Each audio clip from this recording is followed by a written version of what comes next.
Hello, everyone, and welcome back to another episode of the Brotherhood of Broken Banners. My name is Adam, and I will be your host today for a battle report featuring me on my trusty Targaryens and a very frequent guest and friend of the show, Ryan, on his Baratheons. We've both been tinkering away since Season 6 came out, and we're trying to find new ways to use the 4 attachment points as efficiently as possible. Before we begin, I have a few housekeeping announcements. First, I need to remind everyone to register for the U.S. Nationals on October 10th through the 13th. I know 5 months sounds like a long time from now, but the earlier you can book, the better, so you can find cheaper flights, rentals, etc., and also to help the Nationals team forecast for the event size and to be properly prepared for it. If you want more information, including how to book in the hotel the event will be held at, please follow the link in the show notes or join our Discord. Next up, I wanted to ask, as always, that if you enjoy the content, please like, comment, and subscribe to help our channel grow and reach new people. Now it's more important than ever to grow and strengthen our communities as song players to help keep the game thriving. And with that, let's get into the action.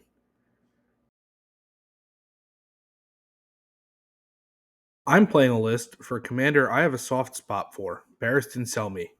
Barristan has some pretty cool cards and raises the morale for nearby units, turning a lot of the morale in the faction from good to great. I put him in Brazen Beasts for the charge synergies between Sentinel, Knightly Vow, and his card's Sustained Assault. The next unit I wanted to try with the new season was actually a neutral, the Bolton Blackguard, now that they have 5 movement speed, with Marcellin and Miri. I know a lot of people are high on the Miri NCU still, but I think her attachment is pretty stacked now, and I wanted to see it in action. Marcellin, near Barristan, puts the unit at a 3-4 stat line, which is nothing to scoff at, and with Horrific Visage, Stubborn Tenacity, and some innate healing.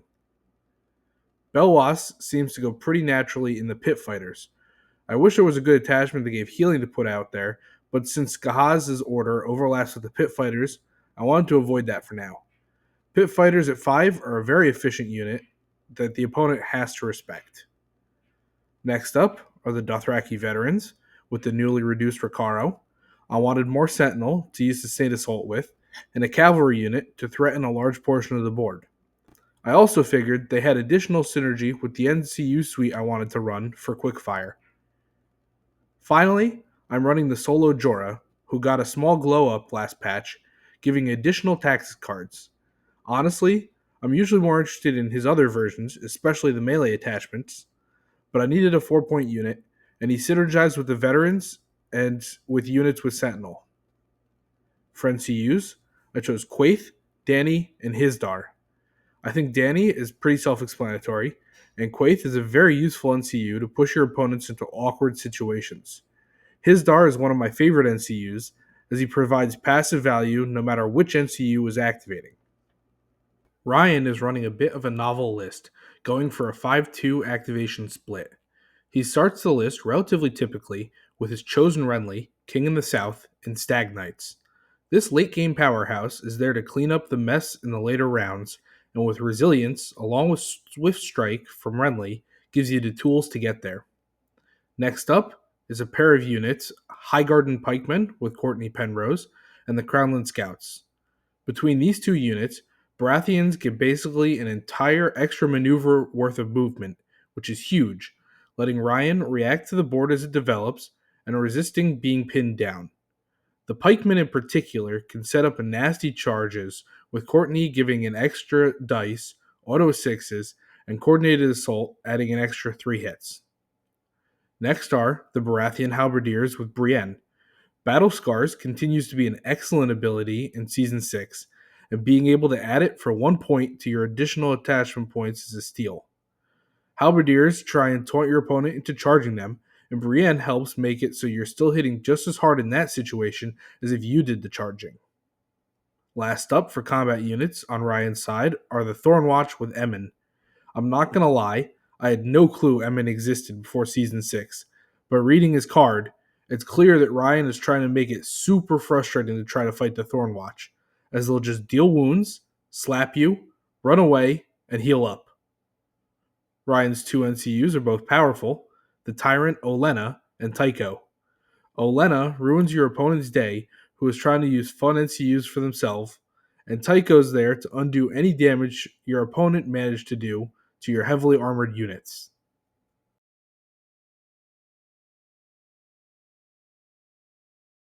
We roll off for terrain, and after a tie, I win the dice roll, so I get to put down the first piece. I put a bog down in the middle, and Ryan replies with some stakes by my near objective. I take a corpse pile and put it down between the two far objectives, and Ryan puts a weirwood tree down between the center and far objectives, favoring his deployment side. We roll off for turns and sides. Ryan wins. He chooses his side, and I put down the first unit. I take my veterans and put them in the middle of the board. Ryan responds in kind by taking his pikes with Courtenay and putting them in the middle. I take the brazen beasts with Barristan and put them between the center and far objectives. And Ryan responds again by putting his halberdiers across from mine. I take the bolt and blackguard and put them all the way lined up with the far objective. And Ryan choosing to take his Thornwatch and put them on the other side of his pikes. I take Jorah and put them between the beasts and the veterans, and Ryan puts his Crownland scouts all the way to the near objective. I take the pit fighters and put them down opposite his scouts. The last thing is Ryan putting his stag knights, and he puts them down facing Marcellin's unit. We draw up our tactics scans, and I choose who gets to go first. I take the first player, and with that, we can start.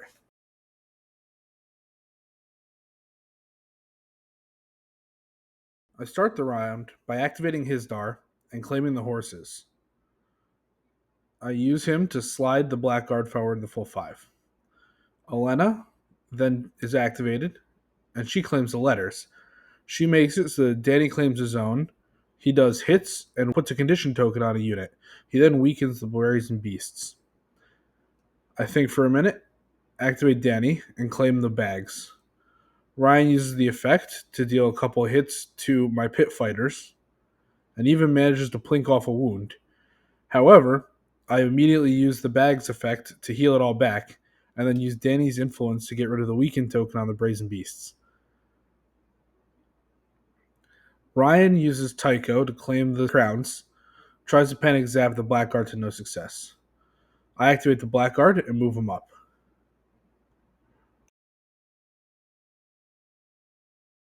Ryan uses his pass token. However, at the start of my turn, he uses Swift Reposition and slides his Thornwatch up. I activate my Pit Fighters, and I move them up just outside of the objective. Ryan activates his Crownland Scouts and moves them up, almost claiming his objective.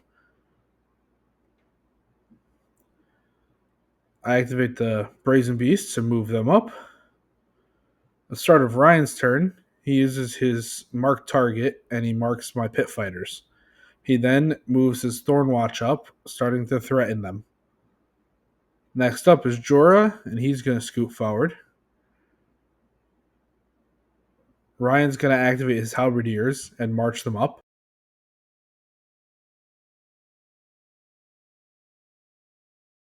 At the start of my turn, Ryan uses his other tactical reposition and then slides his Thornwatch a little bit farther back. I activate the veterans, and they make their giant move.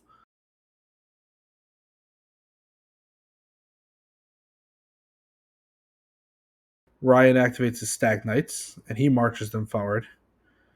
And finally, I activate Quaith. I think about it, but I don't destroy the stakes.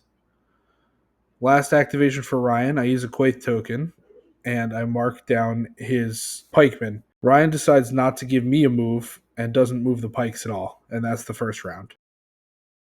As is tradition, round 1 was jockeying for small advantages. Neither of us really got good condition tokens to stick, but it did manage to keep the pikemen away from the front lines for now. However, Ryan has two very sturdy units in aggressive positions opposing my commander, so it might be a tough line to crack.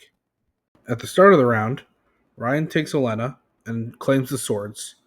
He shuts off Daenerys' abilities, and then he uses the replacement effect from the game mode to make shots onto the Blackguard.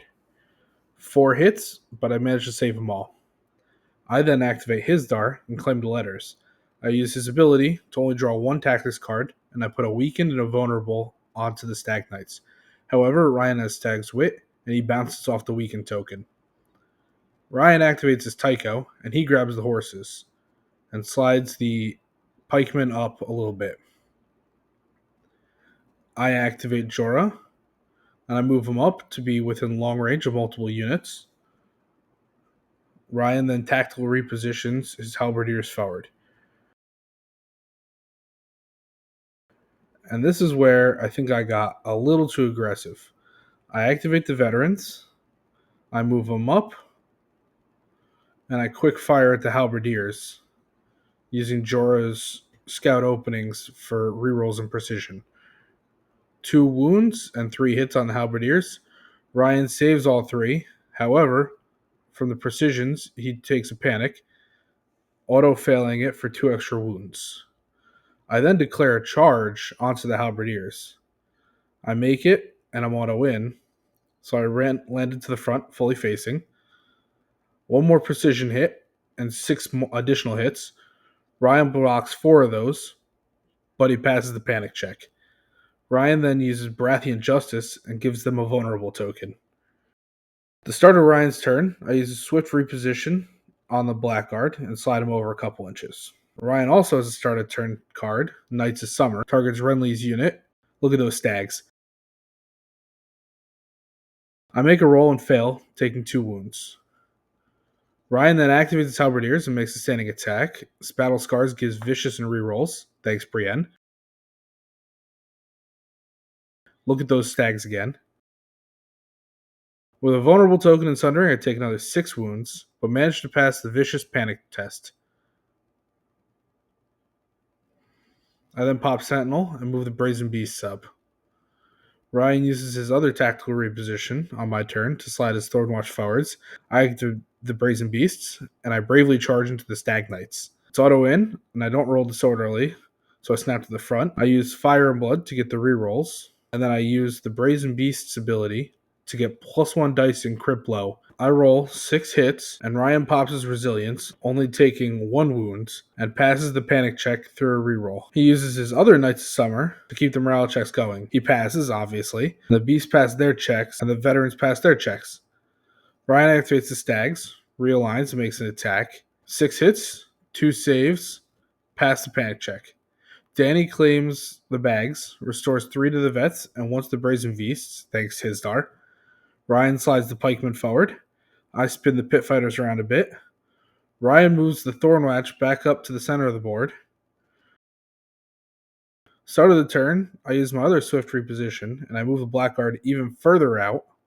I then activate them, and now that they're clear, march forwards, flanking the Stag Knights. For Ryan's last activation, I use Quaith token, target the Krellin Scouts, and Ryan chooses not to do anything with them.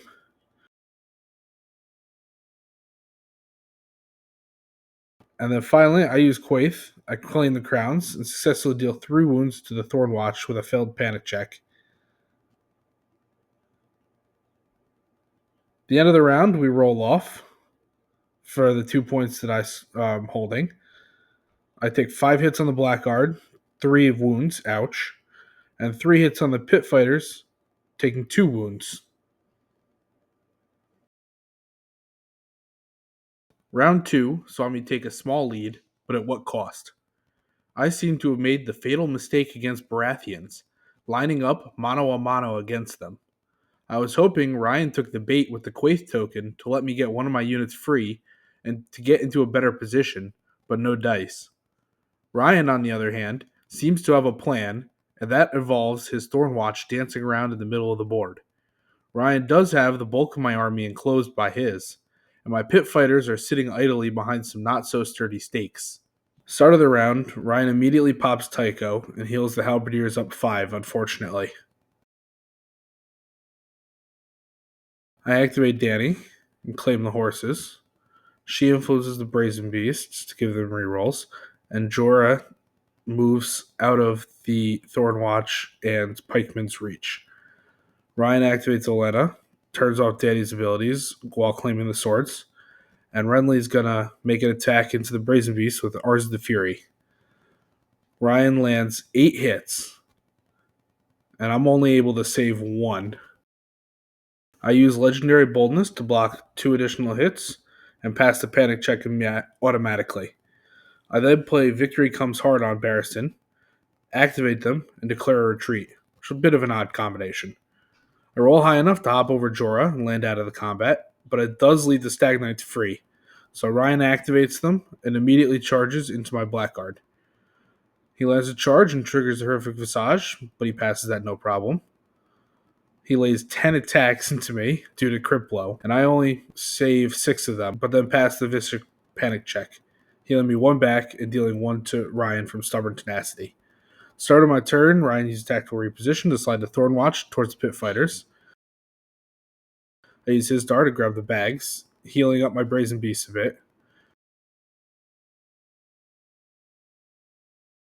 Next up is a charge from the pikemen. Ryan snaps to the side of my veterans, grabbing the objective.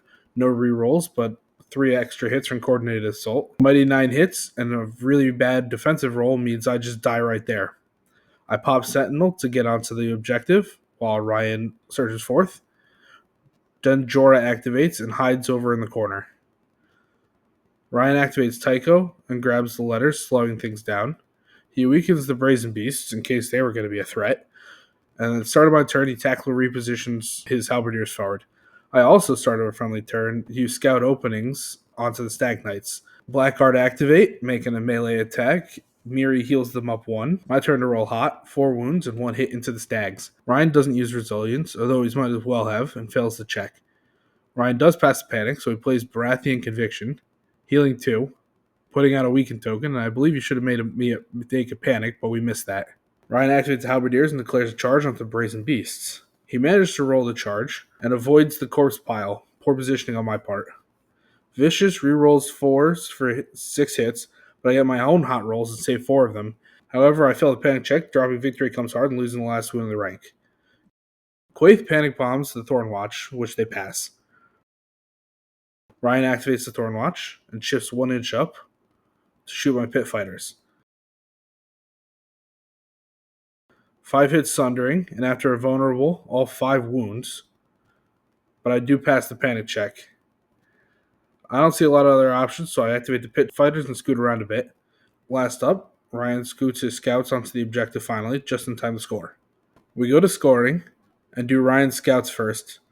4 hits, and 3 wounds. Get out of here, you stupid horse.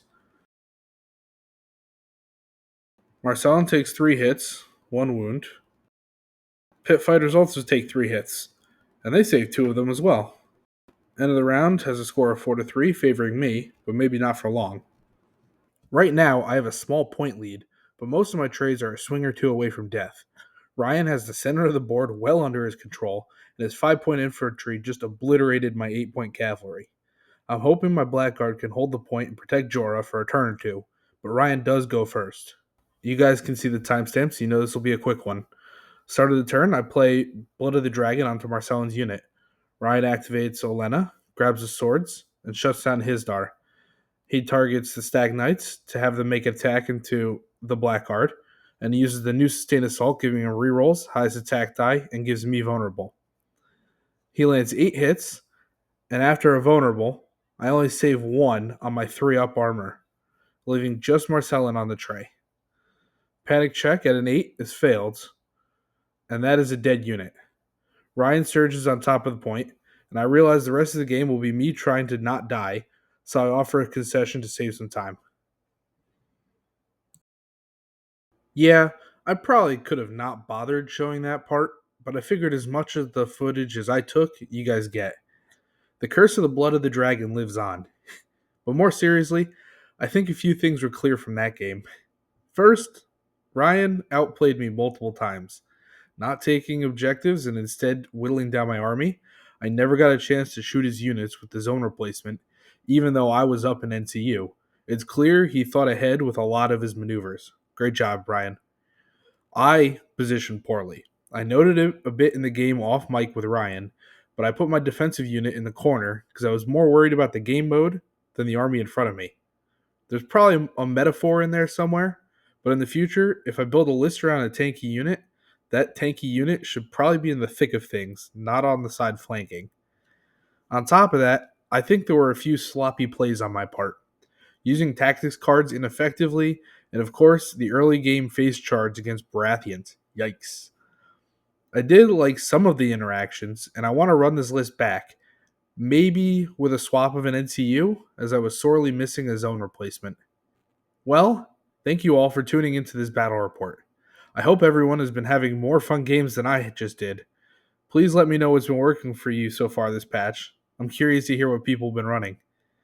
If you have any suggestions on what you'd want to see in the channel, we're always listening out for that as well.